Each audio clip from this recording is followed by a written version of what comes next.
Hi, I'm Jessica, the branch director at the Cho Memorial Library, and this is Chapter 5 of Alice's Adventures in Wonderland, titled Advice from a Caterpillar.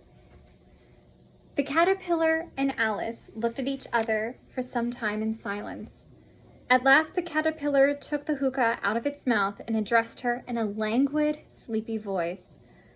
"Who are you?" said the caterpillar. This was not an encouraging opening for a conversation. Alice replied rather shyly, I hardly know, sir, just at present. At least I know who I was when I got up this morning, but I think I must have been changed several times since then." "What do you mean by that?" said the caterpillar sternly. "Explain yourself." "I can't explain myself, I'm afraid, sir," said Alice, "because I'm not myself, you see." "I don't see," said the caterpillar. "I'm afraid I can't put it more clearly," Alice replied very politely, "for I can't understand it myself to begin with, and being so many different sizes in a day is very confusing." "It isn't," said the caterpillar. "Well, perhaps you haven't found it so yet," said Alice. "But when you have to turn into a chrysalis, you will someday, you know, and then after that into a butterfly, I should think you'll feel a little queer, won't you?" "Not a bit," said the caterpillar. "Well, perhaps your feelings may be different," said Alice. "All I know is it would feel very queer to me." "You," said the caterpillar contemptuously. "Who are you?" Which brought them back again to the beginning of the conversation.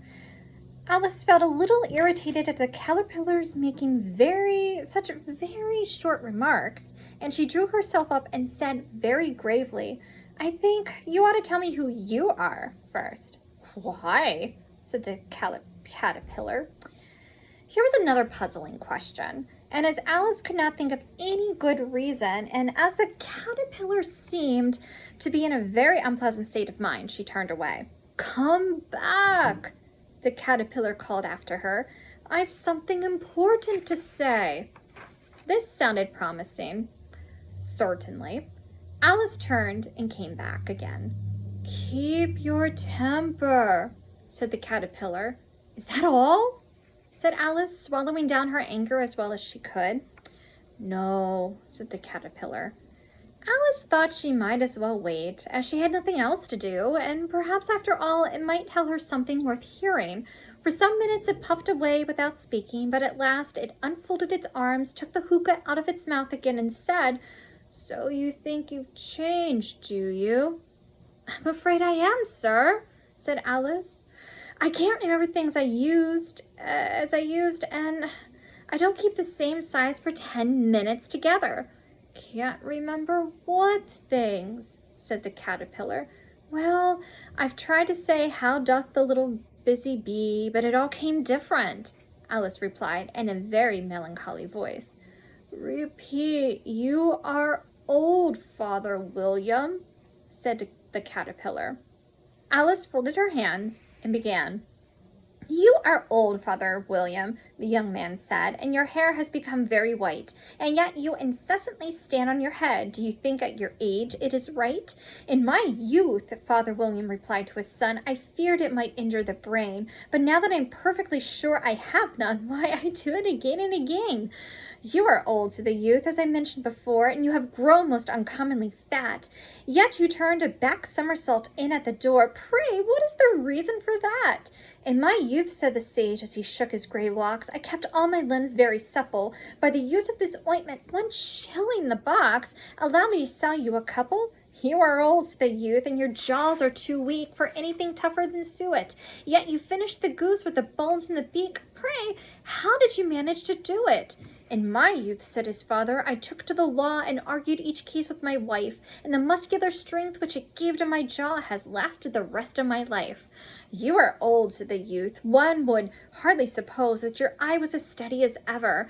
Yet you balanced an eel on the end of your nose. What made you so awfully clever?" "I have answered 3 questions, and that is enough," said his father. "Don't give yourself airs. Do you think I can listen all day to such stuff? Be off, and I'll kick you downstairs."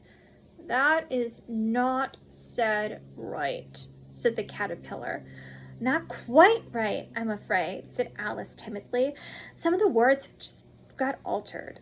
It is wrong from beginning to end, said the caterpillar decidedly, and there was silence for some minutes. The caterpillar was the first to speak. What size do you want to be? It asked. Oh, I'm not particular as to size, Alice hastily replied. Only one doesn't like changing so often, you know. I don't know, said the caterpillar. Alice said nothing. She had never been so much contradicted in her life before, and she felt that she was losing her temper.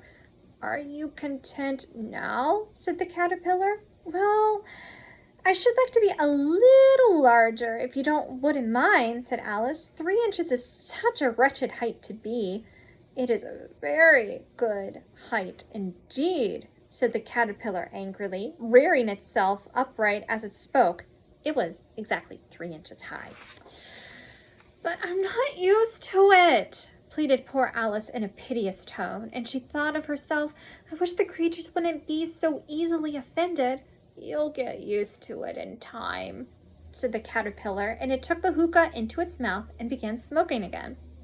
And this time, Alice waited patiently until it chose to speak again. In a minute or two, the caterpillar took the hookah out of its mouth and yawned once or twice and shook itself. Then it got down off the mushrooms and crawled away in the grass, merely remarking as it went, one side will make you grow taller and the other side will make you grow shorter. One side of what? And the other side of what? Thought Alice to herself. Of the mushroom, said the caterpillar, just as if she had asked it aloud. And in another moment, it was out of sight. Alice remained looking thoughtfully at the mushroom for a minute, trying to make out which were the 2 sides of it, and as it was perfectly round, she found this a very difficult question. However, at last she stretched her arms round it as far as they would go and broke off a bit of the edge with each hand. And now which is which? She said to herself, and nibbled a little of the right-hand bit to try the effect. The next moment she felt a violent blow underneath her chin. It had struck her foot. She was a good deal frightened by this very sudden change, but she felt that there was no time to be lost. She was shrinking rapidly, so she set to work at once to eat some of the other bit. Her chin was pressed so closely against her foot that there was hardly room to open her mouth, but she did it at last and managed to swallow a morsel of the left-hand bit. Come, my head's free at last, said Alice in a tone of delight, which changed into alarm in another moment when she found that her shoulders were nowhere to be found. All she could see when she looked down was an immense length of neck, which seemed to rise like a stalk out of a sea of green leaves that lay far below her. What can all that green stuff be? Said Alice, and where have my shoulders got to? Oh, and oh, my poor hands! How is it I can't see you? She was moving them about as she spoke, but no result seemed to follow, except a little shaking among the distant green leaves. As there seemed to be no chance of getting her hands up to her head, she tried to get her head down to them, and was delighted to find that her neck would bend about easily in any direction, like a serpent. She had just succeeded in curving it down into a graceful zigzag and was going to dive in among the leaves, which she found to be nothing but the tops of the trees under which she had been wandering, when a sharp hiss made her draw back in a hurry. A large pigeon had flown into her face and was beating her violently with its wings. Serpent! Screamed the pigeon. I'm not a serpent, said Alice indignantly. Leave me alone.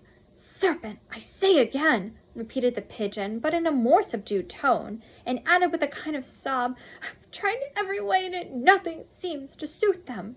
I haven't the least idea what you're talking about, said Alice. I've tried the roots of trees, and I've tried banks, and I've tried hedges, the pigeon went on, without attending to her. But those serpents, there's no pleasing them. Alice was more and more puzzled. But she thought there was no use in saying anything more till the pigeon had finished. As if it wasn't trouble enough hatching the eggs, said the pigeon, but I must be on the lookout for serpents night and day. Why, I haven't had a wink of sleep these 3 weeks. I'm very sorry you've been annoyed, said Alice, who was beginning to see its meaning. And just as I'd taken the highest tree in the world, continued the pigeon, raising its voice to a shriek, and just as I was thinking I should be free of them at last, they must needs come wriggling down from the sky. Ugh, serpent! But I'm not a serpent, I tell you, said Alice. Well, what are you? Said the pigeon. I can see you're trying to invent something.